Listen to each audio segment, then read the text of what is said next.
Hey there everyone, this is Fish, and welcome to episode 10 of our Factorio Sushi Spectacular.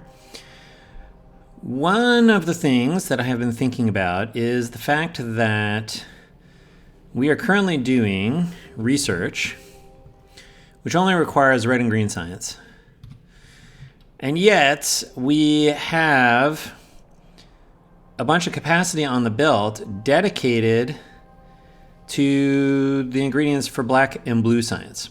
And so I think that means that we are basically going slower than we could be.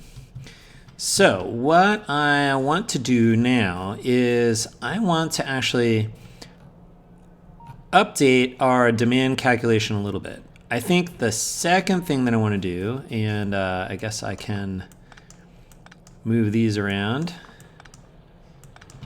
a little bit. I want to make it easier to calculate what we need for power. Whoops, that's not right. This is right. There we go. So I think I want to do two things here. First thing is I want to create an extra, I want to make this a little more convenient to do here. So what I want to do is I want to connect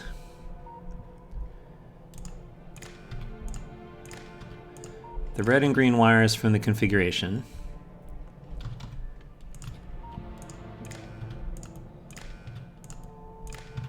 Okay, so as we add more, we can just add them here, and then we only need one wire for each of these. So I think what we're going to do, I think it is okay to do this. Copy these over and disconnect these. I think that means that we end up with zero demand, which is fine. So nothing new will go on to the belt for the time being. So that is okay. Okay, and then from here, we go green wire into this to calculate T, and we go red wire into here to calculate demand. And I think that fixes our demand. It does. Okay, so that is better. And now what I want to do, I want to make it so that I can turn various pieces of this on and off. So I think what I want to do is I want to have, at this point we have done all of the research, which is just red science. So I think we can leave red and green science here, black science, blue science, and we'll just have the net new ingredients we need for each one of these in order to actually be able to turn these off and on. So while we're doing red and green science research, for example, we can disconnect the black and blue ones. That will mean proportionally more of the capacity on the belt will be allocated to things for red and green science. And I think that means that we'll be able to get through the research faster when we do this. Whoa, autosave going a little slow here for us, folks. And then I am going to leave we have a couple of things here which are really just used for the mall, for example, like fast inserters. So I think we can remove the fast inserters here, put them down here, and so on. And so, whoops, fast inserters, 5. Okay. I am going to go off camera. I'm going to rearrange these, and when I come back, I'll show you how I have done it. And I'm going to be updating, I think, the factory planners so that instead of having all of these together, I'm just going to have one for red and green, one for black, and then one just for the blue. And then that way we get the net additional stuff. So I think this will sort out better. So stay tuned, and I'll be back, and I'll go over how this gets set up. Okay, we are back. So let me explain a little bit about what I did here. So I kept out, these are just items we need for kind of populating the mall that maybe appear in other sciences as we turn them on, turn them off. Now I just have the things I need for red and green science here at 45 science per minute. I just have what I need for black science at 45 science per minute, and I have just what I need for blue science at 45 science per minute. And so right now, maybe you can see this over on the right-hand side. You can see that the control for the blue science and the control for the black science, these are not connected by the wires. Whereas you can see the little diagram on the right, I could see the red and green wire coming off for the red and green and for sort of the base mall demand here. And so right now, so this is how we'll be able to turn different sciences on and off as we go. So right now we can optimize for red and green science. And in fact, we can see that, yeah, we're building up a little backlog of some of these other things, which is fine, but we're not putting them on here. So these will eventually fill up if we're not using them. And instead, we're going full bore on red and green science. And so this will help us speed up our research considerably. Okay, the other thing that I did was I decided I got tired of updating the coal for the power. And so instead what I did was I said, okay, let me come over here. Let me choose a number of megawatts that I want to try to support. In this case, I think it would be okay to shoot for, well, let's smooth this out a little bit. Let's look over the last 10 minutes. Okay, this is coming around 9, 10, something like that. So I think we could say 12 megawatts would be comfortable. So what I can do here is I now have a little calculator. So I can say, give me my 12 megawatts. For the math, I'm representing it as kilowatts. So I actually want it to be 12,000 kilowatts. Then what we do, we multiply that by the latency and then divide by 4,000. So this is the latency in seconds. Then we divide by the number of kilojoules per coal and make it negative. And so that says, hey, there's an additional 1,500 coal we want to see on here. And I'm just putting that directly in as a demand. And so that way we can keep the energy requirements separate from what we need for smelting. And then we don't necessarily have to do as much math, and this should help us generally keep up with things okay. So I think that there's probably a little more math we need to do here, to be honest, because I think what that means, and we'll see, you know what, this may be close enough. We have some space in here, remember, because where do we do this?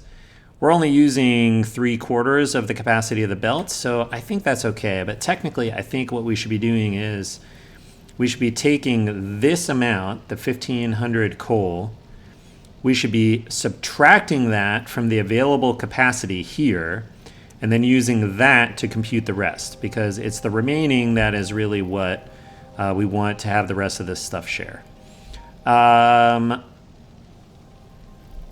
I am not going to worry about that yet. I'm going to see how this works for a while. But I think we will, let's see, how do we do on research? I think we chewed through our module research, which is actually pretty exciting.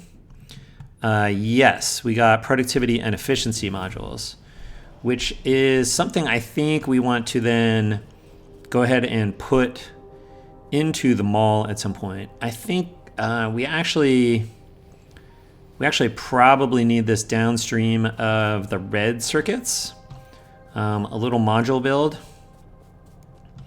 So where could we fit this in?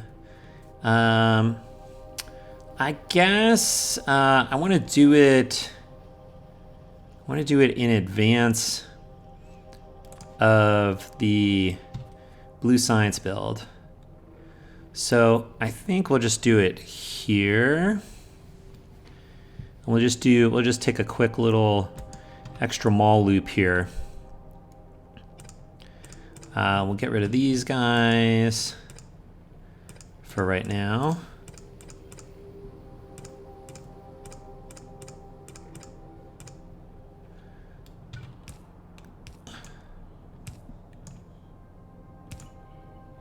Oh, out of power poles.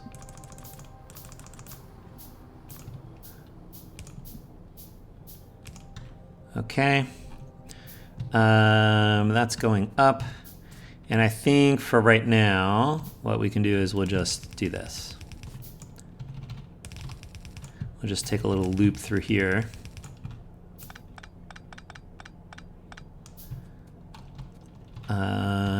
And then we can build up some of our modules. I guess we may eventually use these as inputs for other things. So what I want are productivity modules. Oh, I'm out of inserters. Let's go get some of those. Oh, by the way, yes, there's some damage. We actually had an expansion show up in the cloud, and biters showed up and chewed through some of this stuff over here. So we had to put that all back.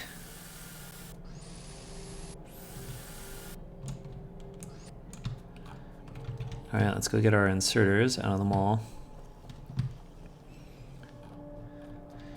It should be the case that we're still able to produce all of this stuff.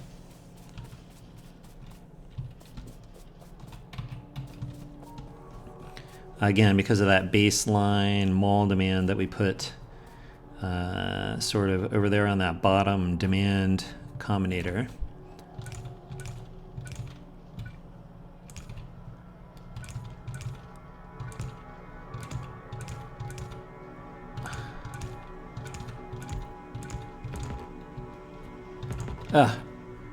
Need more constant combinators.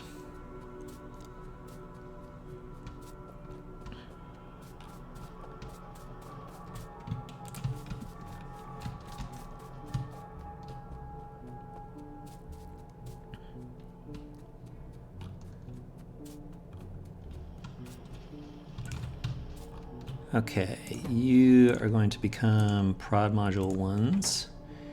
You are going to become efficiency module 1s. Those are fine. Okay, what do you need? You need 15 red circuits, 15 green circuits. I guess we do this as negative.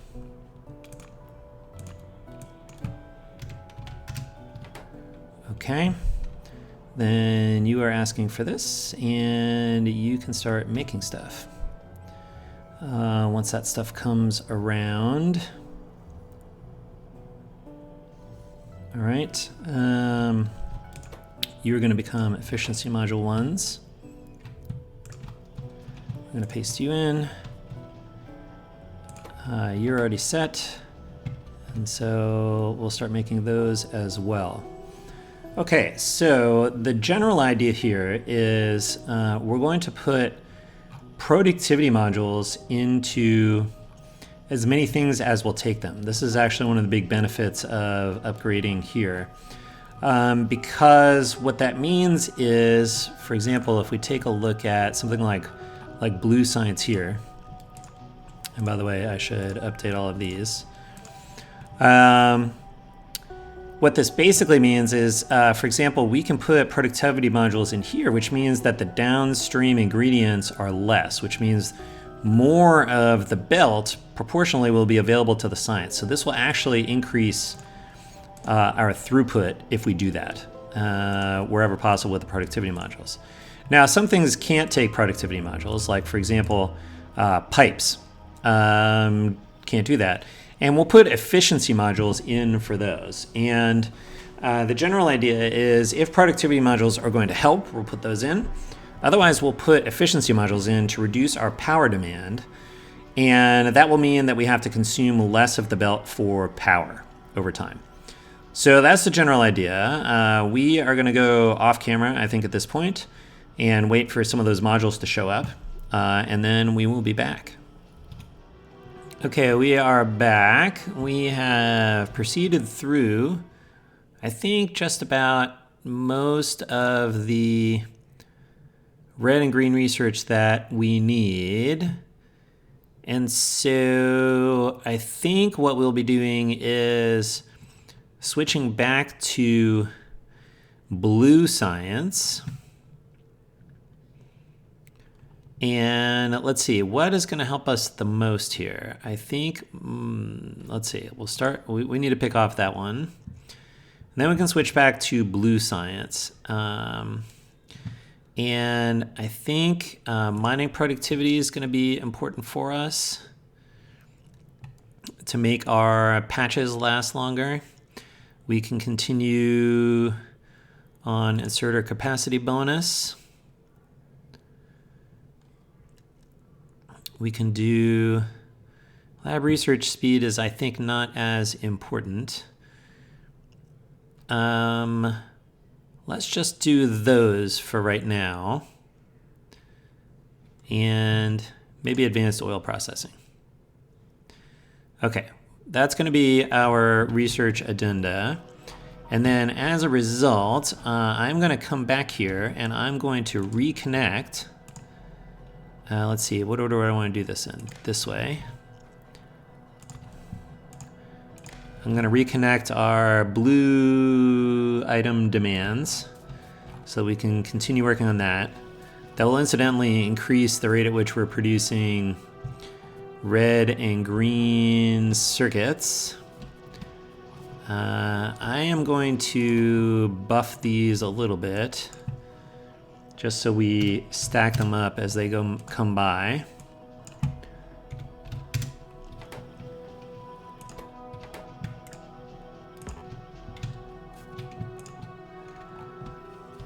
And let's see, so what have I been doing? I have been starting with productivity modules in the labs. All science is sort of upstream of the labs. And so this does have, I think, a good effect running forward. And so that's sort of the biggest bang for the buck immediately with the productivity modules.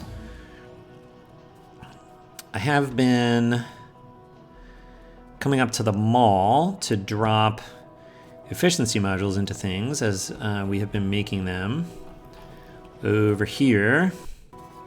So you can see I've got some efficiency modules up here. Let's see. These are important to have.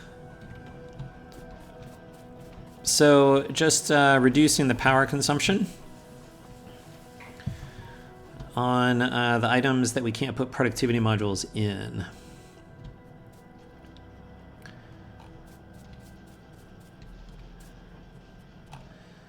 So I think that's it. I think off camera, I'm just going to continue building efficiency modules and plunking those in everywhere. And I think by the time we're done with that, we'll probably be done with the research. And then we can come back around and talk about what we're going to do next. So stay tuned. Okay, we are back. We have gotten a lot of productivity modules into a lot of things. So generally speaking, I didn't do the black science yet, but I did blue and green and red. And as well as all of our intermediates now have productivity modules in them. Most things in the mall now have efficiency modules. And over here on the oil processing, in theory, I could put productivity modules into the barreling things, but I think that's going to generate an infinite number of barrels eventually, as we keep getting 10% bonuses going around. So I did not want to drown in a sea of barrels, so I decided that I would just use the efficiency modules for anything related to barreling and unbarreling. And I would use the productivity modules in the chem plants and refineries instead. And that seemed like a reasonable compromise. And so what this now I think will let us do is it will let us come back and update our recipes here. So if I open the factory planner and we look at blue, I can now put in 2 prod modules for these. And I can put in prod modules for these, etc. Okay, so let me go annotate all of the various modules in here, and then we'll see what that does as a result.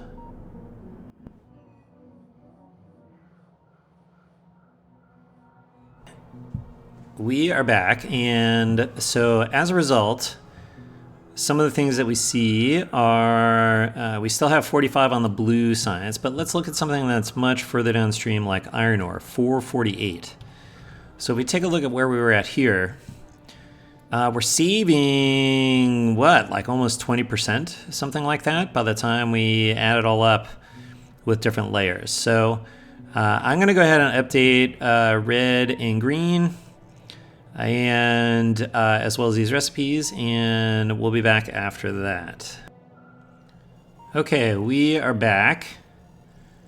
And if you will take a look at our new rates down here in the lower right on the output signals, we can see science is back up to like 14 science per minute, which is exciting. And basically that is because with the productivity modules, we're essentially shifting belt space from the items that are earlier in the production to later, because we need fewer of the earlier items in proportion on the sushi belt. So that is good stuff. And we're also getting more bang for the buck, again, because we got productivity modules in the labs as well. I'm going to go ahead and let's see if I've got 8 efficiency modules in here. Oh yeah, I do. Or productivity modules. And I got a bunch of efficiency modules. So I think what I'm going to do is I'm going to update the black science here and its recipes. Just to show you, I went and put the modules in and then re-updated these ratios. That way I did, and I did it for blue science as well. And I am going to now do it for black science, and then I'm also going to run efficiency modules up to the pump jacks. If we take a look at the pump jacks, they are barely active. And so I think the main benefit is just cutting down on the energy usage and pollution up here, just because they're a little further away. So we'll take care of that, and then we'll talk when we get back. I think we may be wanting to stick productivity modules in our miners just to make our ore patches last even longer. And I think we may want to start figuring out how we can start using solid fuel, since we do have a good source of oil that will eventually be infinite, whereas we do not have an infinite amount of coal here. I think we want to switch as much of our energy production over to solid fuel as we can, both to preserve our coal for the things that absolutely have to have coal, like plastic, but also because solid fuel is 12 megajoules per item, whereas coal is only 4 megajoules per item.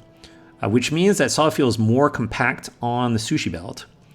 So I think we get a double win there. So we can spend less of our belt on power and fuel, and because it'll be more compact, and we'll just also save on the coal. So I think we'll be doing that in future episodes, or maybe later this episode, depending on how long this ends up being. But I think stay tuned, and we'll be back after a few of those updates. Hey there, we are back. So upon further reflection, I think I'm going to end the episode here. I did go and put productivity modules into some of our scarcer resources to try to make these patches last a little bit longer. We'll see how that ends up being. We don't have a ton left on these things, so we may have to work out how to do outposts in this sense, but those will definitely be problems for future Mystic Fish. There are plenty of problems for future Mystic Fish, so we'll let future Mystic Fish worry about those. So as always, thanks for watching. We'll see you next time, and until then, bye.